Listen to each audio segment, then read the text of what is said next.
Irmãos, nós decidimos, inclusive, prolongar um pouquinho a nossa série Eu Amo a Igreja para esse domingo, por ser hoje um domingo muito significativo, o domingo de ceia, onde nós nos reunimos como irmãos ao redor da mesa do Senhor, do sacrifício que Jesus fez na cruz do Calvário, o seu sangue derramado que nos limpou de todo o pecado, a sua morte que nos resgatou do inferno, a sua ressurreição que nos deu a vida eterna. E é isso que nós estamos nessa manhã celebrando como povo de Deus, adorando a um Deus que é vivo, porque Ele ressuscitou. E nós temos, irmãos, construído essa série ao longo dos domingos, a série Eu Amo a Igreja. Quantos aqui amam a igreja? Nós temos construído essa série sobre algumas declarações, sobre alguns fundamentos. E a primeira declaração, ou o primeiro fundamento, é que Deus tem um propósito eterno. Diga comigo, Deus tem um propósito eterno. Irmãos, esse propósito de Deus não será mudado. É um propósito que Ele estabeleceu desde a fundação do mundo para toda a eternidade. Deus deseja ter uma família de muitos filhos semelhantes ao seu Filho Jesus. Esse é o propósito eterno de Deus. Deus deseja ter uma família de muitos filhos semelhantes a Jesus. Ele está trabalhando para que você seja transformado de glória em glória na mesma imagem de Jesus. Mas Deus não tem apenas um propósito eterno. Deus tem um instrumento. O instrumento muda, mas o propósito não. Ao longo da história, Deus usou os patriarcas, Ele usou a nação de Israel, mas na completude do tempo, quando o templo se completou, o tempo, Deus enviou seu Filho, e Ele estabeleceu a sua igreja. Portanto, a igreja é um instrumento de Deus para estabelecer o seu propósito eterno na terra. Diga comigo, Deus tem um propósito, e Deus tem um instrumento. Agora, faz assim com o seu dedo, faz assim, fica com o seu dedo aí e faz assim, ó. Diga assim, eu sou o instrumento de Deus. Deus tem o propósito de trazer o seu reino, para que nesse reino seus súditos sejam filhos semelhantes a Jesus, mas Ele está usando um instrumento para realizar isso na terra. Ele está usando a sua igreja para realizar o propósito eterno de Deus. Agora, um outro fundamento que nós dissemos aqui, uma verdade, é que, sabendo disso, Satanás ataca a igreja. Satanás ataca tudo o que é precioso para Deus. Tudo que pode produzir avanço ao reino de Deus sofrerá ataque. Portanto, Satanás ataca a igreja porque ele sabe que não pode destruir o propósito. Porque o propósito de Deus é eterno. Satanás sabe que não pode destruir o propósito, portanto, ele ataca a igreja. E ele ataca a igreja porque, se ele enfraquecer o propósito, ele vai diminuir o alcance se ele enfraquecer o instrumento, ele vai diminuir o alcance do propósito. A última coisa, então, que é um fundamento que nós temos dito, é que Deus, então, está restaurando a igreja. Porque Satanás vai lá e ataca a igreja, Deus vem e restaura a igreja. Satanás vem e ataca a tua vida, então Deus vem e restaura a tua vida. Quantos estão felizes por isso? O inimigo começa desde o início, na tua infância, ataca a tua autoestima, ataca a tua casa, ataca a tua família. O seu pai não te ama, a sua mãe não te dá atenção, sei lá, coisas que podem passar. A tua família passou por um divórcio, vocês enfrentaram muita pobreza, você enfrentou uma doença. Desde o início ele te ataca, mas é o que Deus vem? Cura a tua alma, cura o teu corpo, restaura a tua vida. Deus está restaurando a sua igreja. Deus está restaurando a nossa vida, porque assim Ele está restaurando um instrumento que é a igreja. Para quê? Para que a gente possa alcançar o seu propósito. Ter uma família de muitos filhos semelhantes a Jesus, que andam nos seus caminhos. O que é a restauração da igreja? A restauração da igreja consiste em recuperar o que a igreja primitiva tinha e foi destruído no decurso dos séculos. Mas é mais, porque eu e você estamos esperando uma glória maior. Me presta as tuas duas mãos assim, faz assim, maior.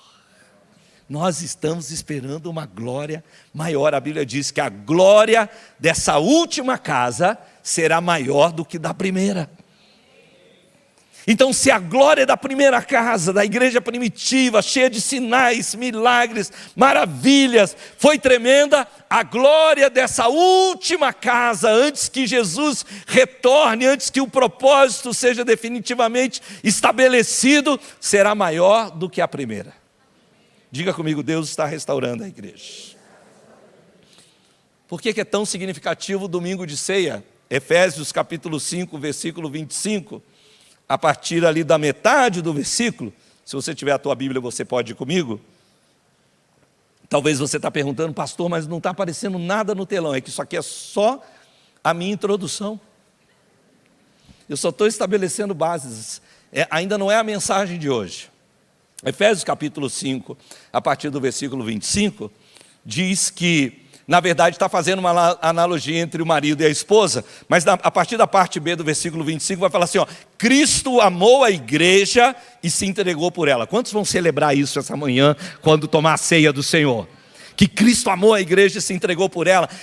Cristo é tipo o Lemu que deixou a esposa gastar os 10 mil. Essa foi a parte mais interessante. E olha, quantos aqui tem a Nota Paraná? Você tem Nota Paraná em casa? Eu vou olhar meu aplicativo hoje. Não é possível? Cristo amou a igreja e se entregou por ela para santificá-la, tendo-a purificado pelo lavar de água mediante a palavra e apresentá-la a si mesmo como igreja gloriosa, sem mancha, nem ruga ou coisa semelhante, mas santa e inculpável.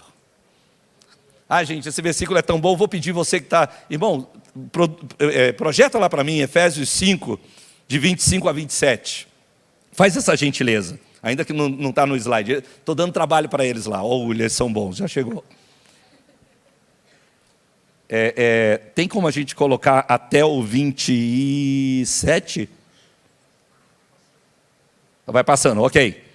Como também Cristo amou a igreja, a si mesmo se entregou por ela, para que a santificasse, tendo-a purificado por meio da lavagem de água pela palavra, para apresentar a si mesmo a igreja gloriosa, sem mácula, sem ruga, sem coisa semelhante, porém santa e sem defeito. Aponta para lá, diz, isso aí sou eu. É isso aí, é você. Cristo está trabalhando para santificar você, para apresentar você mesmo a Ele, sem mancha, sem ruga, sem mácula. Esse é o trabalho dele. Diga comigo, Cristo está restaurando a igreja. Agora sim, vamos para hoje. Abra comigo Atos capítulo 2, 46. A Bíblia diz assim, todos os dias continuavam a reunir-se no pátio do templo, partiam o pão em casa e juntos participavam das refeições com alegria e sinceridade de coração. Deus está restaurando a sua igreja. Deus está restaurando a sua igreja aos princípios do Novo Testamento. Deus está restaurando a sua igreja aos primeiros dias, e ao fazer isso, Ele está nos trazendo ao modelo de Jesus. Porque Jesus, durante seu ministério, utilizou os lares. Jesus ia nas casas e ele pregava o evangelho, ele curava os enfermos, ele ministrava no poder do Espírito Santo. Quando Jesus enviou os seus discípulos de 2 em 2, ele também mandou que eles entrassem nas casas e que eles pregassem o evangelho, curando os enfermos. Olha o que diz Mateus 10, versículo 11. Diz assim: na cidade ou povoado que entrarem, procurem alguém digno de recebê-los e fiquem em sua casa até partirem. Jesus enviou os discípulos em diferentes cidades, mas ele diz: vá a um lar, vá a uma casa, entre nessa casa. E eu não sei se você sabe disso, Jesus usou a sua própria casa. Quantos aqui sabiam que Jesus tinha uma casa? Que ele morava em algum canto? Não, Jesus tinha uma casa. De fato, os historiadores dizem que Jesus alugou uma casa em Cafarnaum. Jesus usou a sua própria casa como um centro de ensino, como um centro de pregação do evangelho, e ele fez a mesma coisa na casa de outras pessoas. Marcos 2, versículo 1 diz assim: poucos dias depois, tendo Jesus entrado novamente em Cafarnaum, o povo ouviu falar que ele estava em casa. O pessoal falou: olha, Jesus está em casa. E ele abriu a sua casa para isso. E os apóstolos, meus irmãos, ao iniciar a igreja, eles reproduziram o ministério que Jesus havia feito. Aquilo que eles aprenderam com Jesus, eles reproduziram. Quantos aqui querem reproduzir o que você está aprendendo com Jesus? Eles fizeram isso. E o que eles fizeram? Eles usaram as casas como centros de evangelismo, como centros de ensino, de comunhão, enfim, de pastoreio e discipulado. É por isso que Atos capítulo 5, versículo 42 diz: todos os dias no templo e nas casas. Diga comigo: todos os dias no templo e nas casas. Algumas versões dizem no templo e de casa em casa. Diga comigo: de casa em casa. A Bíblia diz que eles não deixavam de proclamar e de ensinar que Jesus era o Cristo. Irmãos, e é esse ministério de casa em casa que nós chamamos de células. Talvez você venha e pergunte: o que é células? O que essa igreja diz que são células? Células nada mais, nada menos é que o ministério que Jesus ensinou os seus discípulos de casa em casa. A esse ministério em casa nós chamamos de células. E por que é que nós somos uma igreja em células? Meus irmãos, as células foram implantadas na CCC porque nós somos uma igreja de restauração. Deixa eu explicar isso de novo, que esse amém foi gostoso, mas ainda pode ser com melhor entendimento. Deixa eu te dizer, as células foram implantadas na comunidade cristã porque nós somos uma igreja de restauração. Amém. Agora vamos entender o que é isso, já que a gente falou amém. Irmãos, nós cremos que Deus está ao longo dos tempos restaurando verdades que foram perdidas lá no início. Então, quando, por exemplo, surgiu o movimento do discipulado, nós como igreja abraçamos, porque nós identificamos que Deus estava restaurando algo perdido pela igreja primitiva. Quando surgiu o movimento de libertação, de cura, e se você estudar um pouco a história da igreja, você vai ver, inclusive esses movimentos são muito recentes. Nós dissemos: opa, isso aqui é Deus fazendo algo para nos voltar aos princípios do Novo Testamento, da igreja primitiva. Diga: a comunidade é uma igreja de restauração. Se nós fôssemos uma igreja tradicional, a gente diria assim, ou histórica, isso não. Isso não. Inclusive, irmãos, nós estamos para cometer uma loucura. Mas fala bem baixo, fala assim, não conta isso para ninguém. Nós vamos ter em outubro a nossa conferência profética. E nós cremos no mover profético. E cremos, inclusive, que Deus usa pessoas esquisitas. Quantos aqui sabem que Deus tem uns filhos esquisitos? Quem olha para a pessoa que está do seu lado e fala, eu creio nisso. Deus usa pessoas esquisitas.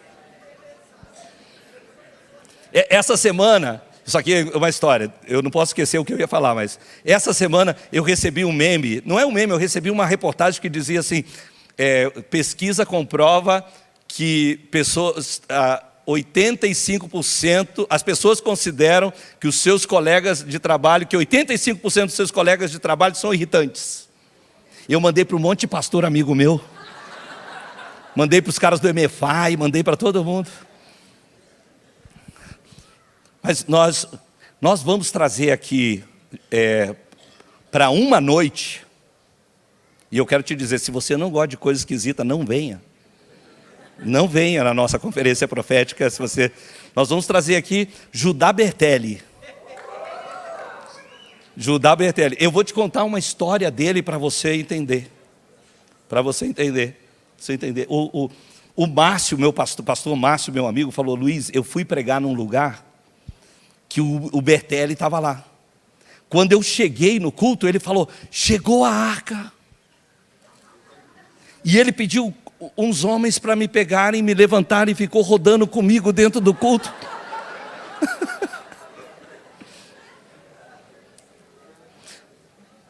Claro, tem muito testemunho sobre a vida dele, ele é um homem de Deus, tem família de Deus, é um homem reconhecido. Mas a nossa igreja, nós vamos receber o Randy Clark aqui. Nós quando teve a bênção de Toronto, o movimento de Toronto, o pastor Miguel e a pastora Terry, eles estavam de cabeça nesse movimento. Pessoas caindo, pessoas sendo... Houve uma reunião aqui que uma mulher, a cabeça dela ficou no chão, o corpo dela girou inteiro e a perna dela ficou aqui. Você vai lembrar, né, pastora Terry? Por horas, no chão.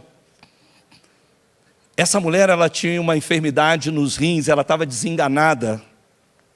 E naquele dia, Deus curou essa mulher completamente. Completamente. Então, você vê a gente comportado assim, mas é só por fora. Por dentro, nós estamos queimando. Como igreja de restauração, meus irmãos, nós cremos que Deus está restaurando a igreja aos princípios do Novo Testamento. Nós estamos praticando princípios que a igreja primitiva usou para alcançar o mundo da época. É um retorno ao modelo do primeiro século. E é nessa série, nós temos dito, que no decorrer dos séculos, a igreja se distanciou dos métodos de Jesus. A igreja da Idade Média, meus irmãos, eles abandonaram as casas. A igreja da Idade Média, eles construíram grandes catedrais que hoje, inclusive, muitas delas estão vazias, algumas delas se tornaram bibliotecas, cafés, boates. A igreja construiu catedral e deixou de estar nas casas. Deixou de ser igreja no templo e nas casas para ser apenas a igreja do templo. E sempre, escreva isso, anote isso. Sempre que nós abandonamos um território conquistado, o inimigo ocupa. Deixa eu falar isso de volta para você, porque isso aqui é importantíssimo para você. Sempre que nós desocupamos ou abandonamos um território conquistado, o inimigo ocupa. Deixa eu te dar um exemplo. Você estabeleceu uma vida de oração. Você estava orando, estava buscando a Deus, estava gastando ali. Todo dia você tinha um devocional de 1 hora. Aí você viajou e a sua agenda bagunçou. Para retomar aquele território, é difícil. Porque outras coisas ocupam. Você era fiel nos seus dízimos, nas suas ofertas. Aí um dia as suas contas bagunçaram, você deixou. O inimigo vai lá e ocupa o seu território. Alguém disse o seguinte: se você não separa a primeira hora para buscar a Deus, o diabo vai ficar gastando tempo. E você fala assim, faço no final do dia. Ele vai se encarregar de ocupar você para você não ter esse tempo no final do dia.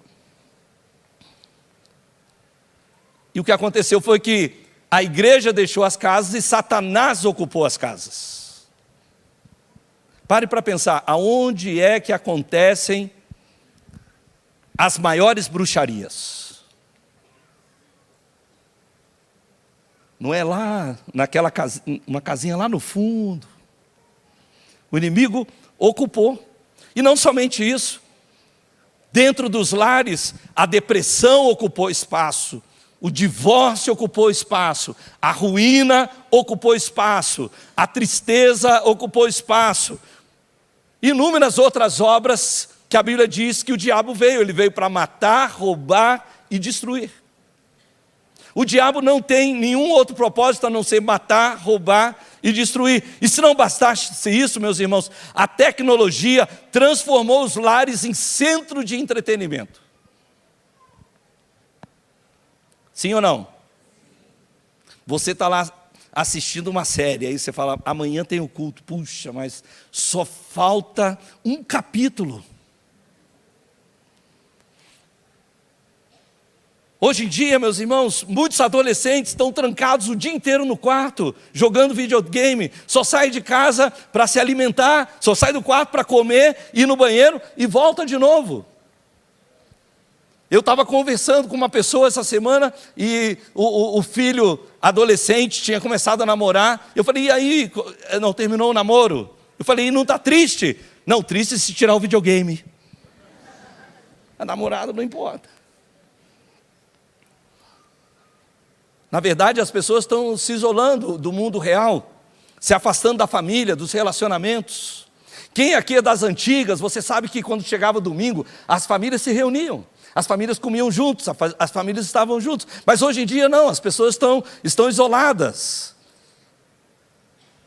E é por isso que quem recebe uma célula na sua casa, quem lidera uma célula, quem está liderando uma casa de paz, essa pessoa está reavendo um território que pertence à igreja e ela está participando da restauração da igreja.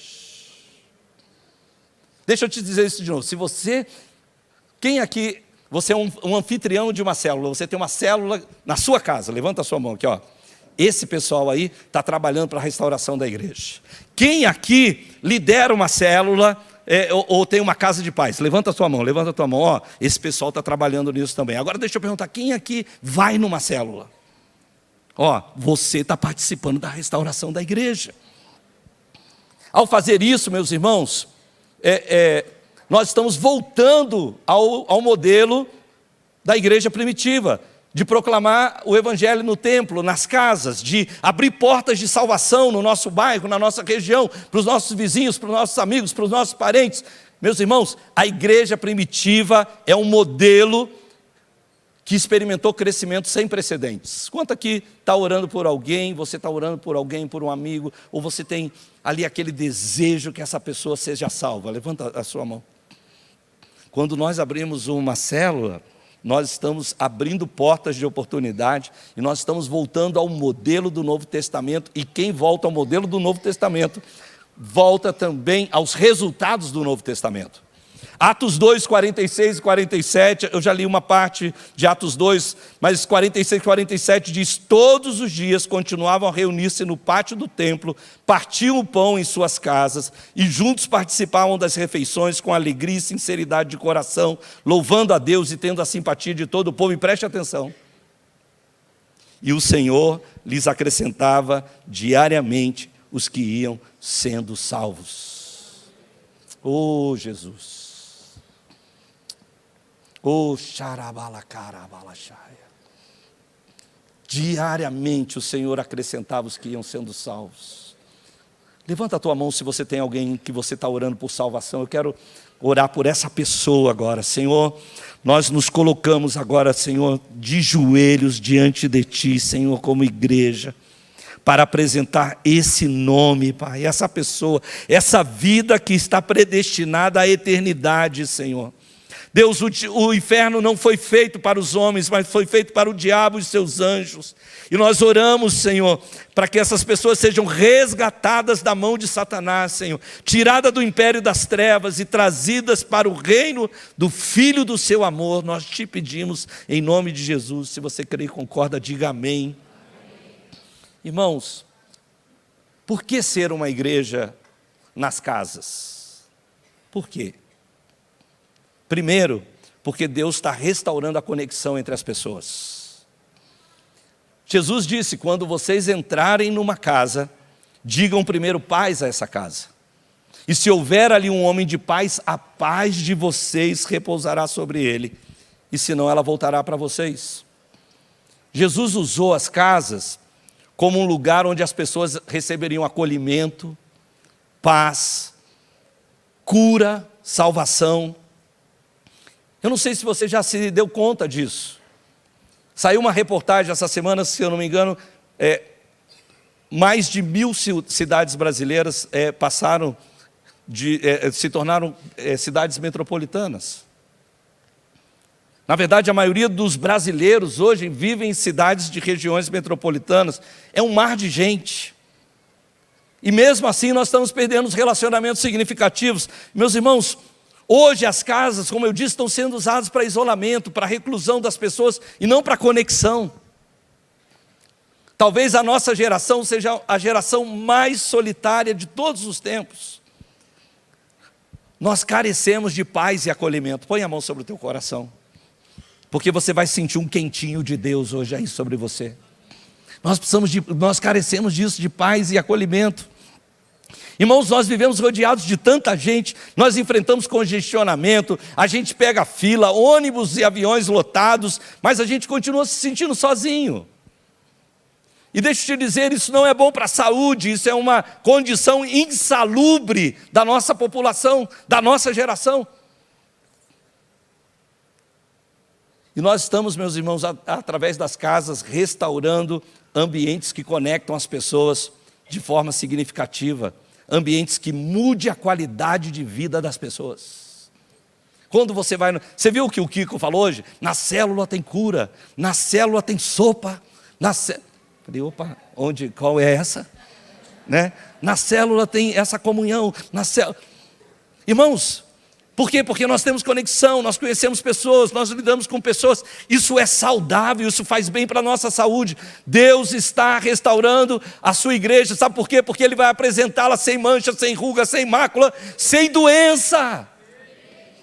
Sem doença, Deus está curando a nossa alma. O segundo motivo que nós somos uma igreja nas casas, porque Deus está restaurando o senso de pertencimento. Efésios 2,19 diz: portanto, vocês já não são estrangeiros, nem forasteiros. Irmãos, eu já fui estrangeiro. A gente tem aqui alguns estrangeiros. Sabe o que acontece com o estrangeiro? Você se adapta ao máximo ao lugar que você está, mas você sempre vai ser estrangeiro. No Uruguai, eu atropelei um motociclista. Na verdade, o motociclista me atropelou. E quando eles descobriram que quem estava dirigindo um carro era o brasileiro, juntou uma turma para me bater. Então, que história legal essa. Agora, olha, o Espírito Santo que está instruindo essa história. Eu tinha acabado de sair da célula. E eu estava levando uns irmãos em casa. Então, quando eu fiz uma volta, uma curva para a esquerda, o motorista passou o motoqueiro passou entre o canteiro e o carro. E ele bateu do meu lado aqui, voou super longe. Vieram várias pessoas, juntaram. Ele é brasileiro, pronto, já estava todo mundo pensando em me bater. Saiu uma mulher da minha célula, uma baixinha. E ela atravessou a rua correndo, e ela parou no meio. Pode parar, que ele é o meu pastor. Eu falei, olha, virei pastor rápido, eu só tinha uma célula. E ela estava lá, me protegendo, como uma leoa. Irmãos, a Bíblia diz que nós já não somos mais estrangeiros, nem forasteiros, mas nós somos concidadãos dos santos, membros da família de Deus. Esse pessoal da frente aqui está empolgado, mas tem um... Irmã, lembra que você falou que eu te vejo aí no fundo? Deixa eu te dizer novamente. Você não é forasteiro, você não é estrangeiro, você não é um estranho. Você é parte da família, você é membro da família de Deus. Irmãos, isso é muito importante. Dê um aplauso, é importante. Sabe por quê? Porque uma pessoa que tem senso de pertencimento, ela é alguém que se sente aceito, conectado, confortável entre nós. E através das nossas células, meus irmãos, nós estamos oferecendo soluções divinas para uma cultura fragmentada. Uma cultura que está sofrendo a polarização, a divisão. Irmãos, Deus é sábio. Ele estabeleceu a sua igreja no templo e nas casas, porque Ele saberia que nós chegaríamos num tempo como esse.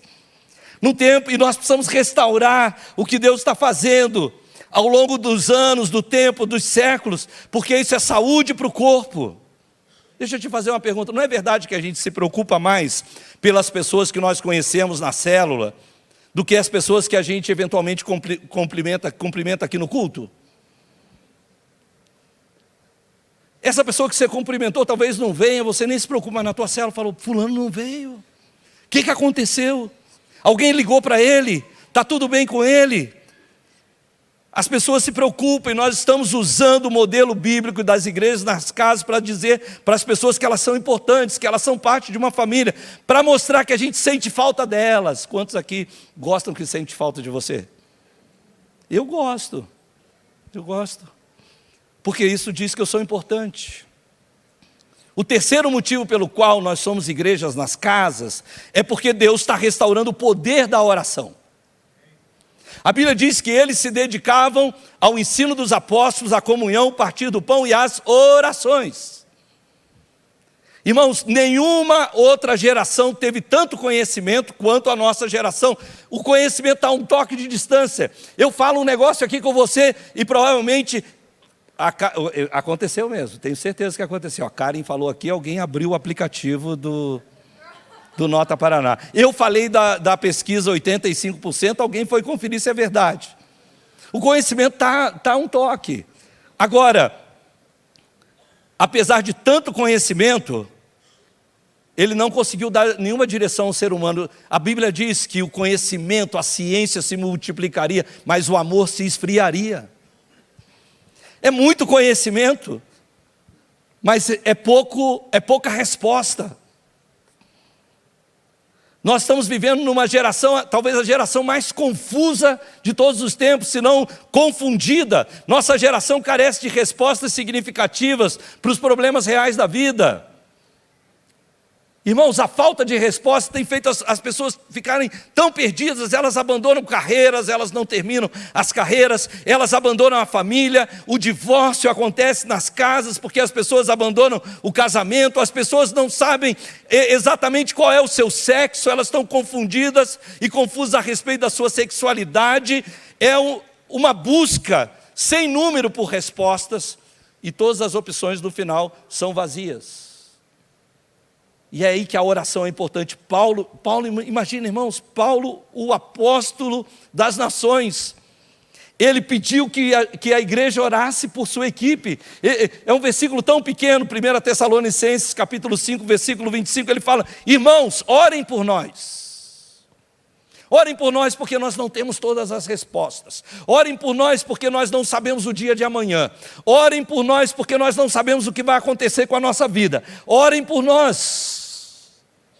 Os primeiros cristãos, eles tinham a plena consciência do poder liberado quando uma pessoa ora por outra.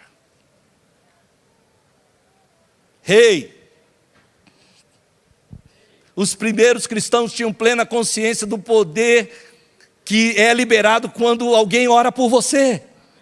Quando o irmão ora por você, quando tem alguém orando por você. Tiago capítulo 5, versículo 16 fala, irmãos, confessem os seus pecados uns aos outros, orem uns pelos outros, porque a oração do justo vale muito por sua eficácia. A oração do justo é poderosa e eficaz. Essa manhã, daqui a pouco nós vamos tomar a ceia do Senhor. E a minha fé é essa, meus irmãos, que essa vai ser uma manhã de perdão de pecados. Nós não vamos tomar a ceia do Senhor apenas como um ritual. Nós estamos crendo que o sangue que nós tomamos, o pão que nós participamos, nos limpa de todo o pecado. Se confessarmos os nossos pecados, Ele é fiel e justo para perdoar os pecados e nos purificar de toda injustiça. Mas nós também estamos crendo numa liberação de cura nessa manhã. Porque quando nós oramos um pelos outros, nós seremos curados. A oração do justo vale muito por sua eficácia. Nós estamos crendo em milagres, nós estamos crendo que pessoas que estão essa manhã carregando enfermidades incuráveis, diagnósticos médicos sem solução e sem resposta, nós estamos crendo que a oração é a resposta de Deus para essa geração. E você vai receber essa manhã, porque nós vamos orar uns pelos outros. Meus irmãos, através das nossas células, nós estamos levando as pessoas para mais perto da oração. E, consequentemente, para mais perto das respostas. Para as respostas de paz, de cura, de salvação, de perdão de pecados, resposta a respeito do propósito da vida, resposta a respeito da eternidade. O quarto motivo que nós somos uma igreja nas casas, porque Deus está restaurando o ministério de todos os crentes. Põe a mão sobre o teu coração aqui, olha para mim um pouquinho. Diga assim: Deus está restaurando o ministério sacerdotal de todos os crentes. Alguém vai falar: pastor, mas isso é lá de Lutero. É verdade. Deus começou a restaurar a sua igreja há séculos. E sabe o que é o ministério de todos os crentes? É que na igreja da Idade Média, as pessoas consideravam que o homem que estava aqui era o sacerdote. Mas elas não se consideravam sacerdotes. Então elas achavam que era a oração do pastor que funcionava, era a palavra do pastor que funcionava. Só alguém que tivesse sido ordenado ao clero tinha autoridade. E às vezes a gente já percebeu que passaram mais de 500 anos e a gente às vezes ainda tem essa mentalidade: vamos pedir o pastor para orar por mim, porque a oração dele é mais poderosa. Irmãos, é tanto assim que um dia eu estava aqui na frente com uma roupinha bem vagabunda, assim, bem... E chegou, e do meu lado tinha um irmão bem vestido. E aí uma pessoa chegou e falou: você poderia orar por mim? Eu falei: posso. Mas o irmão chegou do lado com aquela roupa, ela falou: não, deixa que ele ora por mim então. Porque ela achou que aquele era o pastor. E aquele irmão tinha muita graça, mas o que eu estou querendo dizer é que às vezes a gente confunde. Deus está restaurando, você é um ministro de Deus. Você é uma ministra de Deus. Quando nós temos uma igreja em casas, uma igreja nas casas, ali o líder de célula, ele recebeu autoridade, ele é o pastor daquela célula, as pessoas que estão ali são ministros. Deus está restaurando o sacerdócio de todos os crentes. A Bíblia diz que antes, seguindo a verdade e amor, cresçamos em tudo naquele que é o cabeça, Cristo. Na célula, meus irmãos, todos têm a oportunidade de crescer, de desenvolver o ministério, de liderar, de servir. Aqui na CCC nós temos capacitação em 3 níveis. Primeiro, nós temos através do nosso processo de crescimento, o processo de crescimento da comunidade. Alguns de vocês hoje fizeram Conhecendo a Comunidade. Esse processo de crescimento que começa ali no Conhecendo a Comunidade, ele provê para a nossa igreja capacitação para o ministério. As pessoas são capacitadas para ministrar. Nós temos também as nossas estações de cuidado, que elas provêm capacitação para a vida. Vocês viram ali, hoje nós anunciamos a estação de cuidado casamento. Para quê? Para capacitar você para ter um melhor casamento. Então a nossa igreja, o quadro de ensino da nossa igreja é muito amplo. Nós temos para o ministério, temos para a vida, e nós temos também o ICCC, que capacita você teologicamente. Se você quiser aprender teologia, você também pode fazer o ICCC. Mas, irmãos, a capacitação maior que acontece na nossa igreja é a prática. E essa acontece através das células. Lá você põe a mão na massa. Lá você tem chance de expulsar um demônio. Alguns riram, mas é uma coisa maravilhosa. É uma coisa maravilhosa. Você vê não é enfrentar o demônio que é maravilhoso. É você ver aquela vida transformada na sua frente, liberta do poder do inimigo. Irmãos, Lá você tem a oportunidade de orar pelos enfermos, de orar uns pelos outros, de servir em amor. E nós cremos que cada discípulo da CCC está em crescimento. Levanta a tua mão assim e fala assim: eu estou em crescimento. Olha para essa pessoa que está do teu lado, tenha paciência comigo, eu estou em fase de crescimento.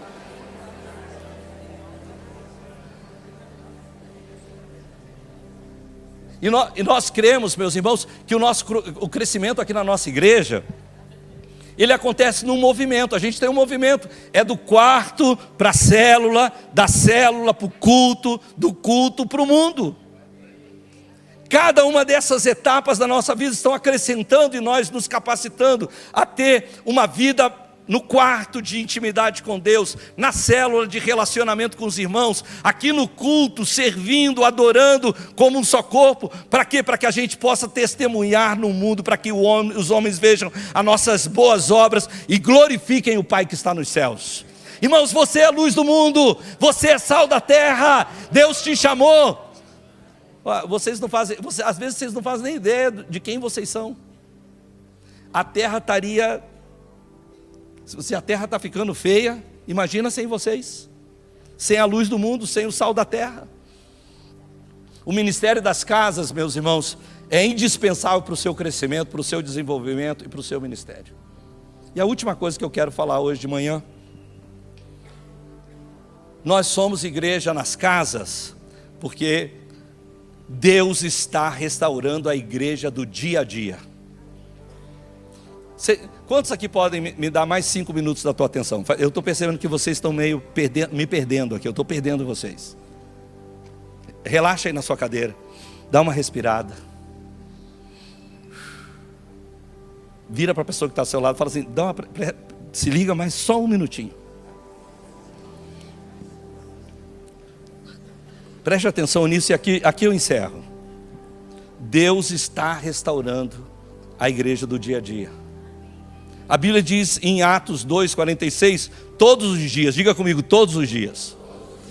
Todos os dias continuavam a se reunir no pátio, no templo, participavam do pão, ou partiam o pão nas casas, e juntos participavam das refeições com alegria e sinceridade de coração. Escute isso, a igreja não é um projeto de fim de semana. Opa, precisamos ouvir isso mais. Gente, a igreja não é um projeto de fim de semana. A igreja não é um mecanismo, a igreja não é um sistema, a igreja é um corpo, um organismo. A vida da igreja primitiva era diária, todos os dias. Tem um versículo aí, não tem? Atos 2,46. Todos os dias, todos os dias. É isso que o autor de Hebreus também diz. Ele diz: não deixemos de nos congregar ou de nos reunir como igreja, segundo é costume de alguns, mas procuremos encorajar-nos uns aos outros, quanto mais nós vemos que aquele dia, o dia do Senhor, se aproxima. Irmãos, Deus está restaurando a igreja do dia a dia.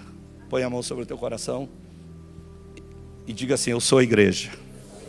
Você gostaria de funcionar só no final de semana? Você quer funcionar todo dia? Porque você é a igreja é a igreja todo dia. Essa é a igreja. E ser uma igreja que valoriza o estar juntos, tanto no templo como nas casas, uma igreja que proporciona constante contato entre os irmãos, é o nosso desejo, o nosso coração. Então, você vê... Porque a maioria das nossas células é durante a semana. Porque você vem aqui, você se encontra, e aí você vai para a labuta, vai para a sua luta, o inimigo vai lá, começa a descarregar a tua bateria, aí no meio da semana você vai, na célula.